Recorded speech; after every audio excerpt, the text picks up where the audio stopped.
Stove on பண்ணிவிட்டு ஒரு கனமான அடி பாத்திரத்தை வச்சுக்கலாம். பாத்திரம் நல்லா ஹீட் ஆகட்டும்.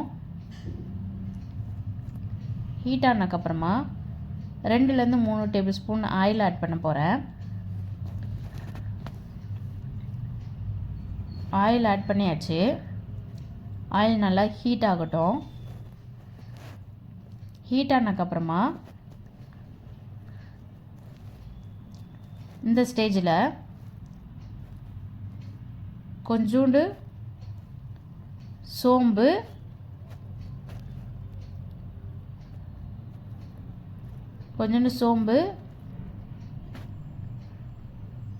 பட்டை, லவங்கம் ஆட் பண்ணியிருக்கேன்.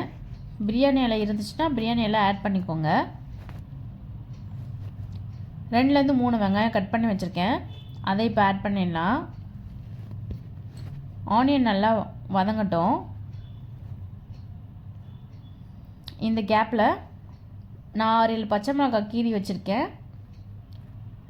2லேருந்து 3 தக்காளி கட் பண்ணி வச்சுக்கலாம். அதுக்கப்புறம் நான் இன்றைக்கி செய்ய போகிறது 3/4 கிலோ சிக்கன் எடுத்திருக்கேன்.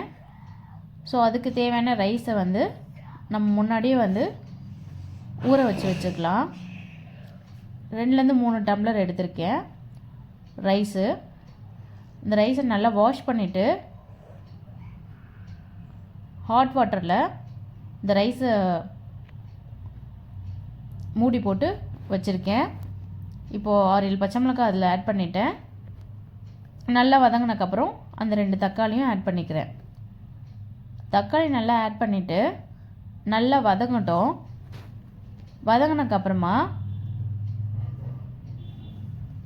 நம்மளுக்கு ஒரு கிரேவி மாதிரி வரும்.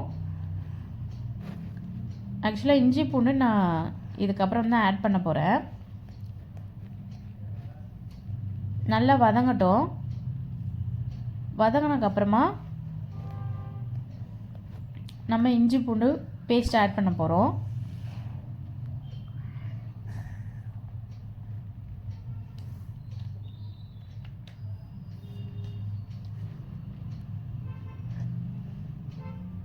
இப்போ பார்த்தீங்கன்னா நல்லா வதங்கிடுச்சு. இல்லை 2-3 டேபிள் ஸ்பூன் இஞ்சி பூண்டு ஆட் பண்ணியிருக்கேன். கொஞ்சம் கொத்தமல்லி புதினா ஆட் பண்ணியிருக்கேன். கொஞ்சம் தயிர் ஆட் பண்ணியிருக்கேன். நல்லா கலரிட்டு இதுக்கு தேவையான மஞ்சத்தூள் கொஞ்சோண்டு, வெறும் மிளகாத்தூள் ஆட் பண்ணியிருக்கேன். நான் கொஞ்சம் தேவையான உப்பு ஆட் பண்ணியிருக்கேன். நல்லா கலரிக்கோங்க. கலரிட்டு இந்த 3/4 கிலோ சிக்கனை இதில் ஆட் பண்ணிடுறேன். ஆட் பண்ணிவிட்டு நல்லா அந்த கிரேவியோடு நல்லா கலரி விடுங்க, பரட்டி விடுங்க. நல்லா பரட்டினதுக்கப்புறமா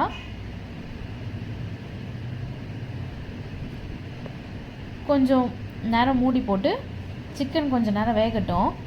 ஒரு 10 மினிட்ஸ் கழித்து நான் ஆல்ரெடி ஊற வச்சு ஹாட் வாட்டரில் ஊற வச்சுருக்க ரைஸ் இருக்கு இல்லையா, அதை நான் இதை இப்போ இந்த ஸ்டேஜில் ஆட் பண்ணிக்கிறேன். சிக்கன் ஒரு 50% வெந்திருக்கும். இந்த ரைஸும் ஒரு 50%.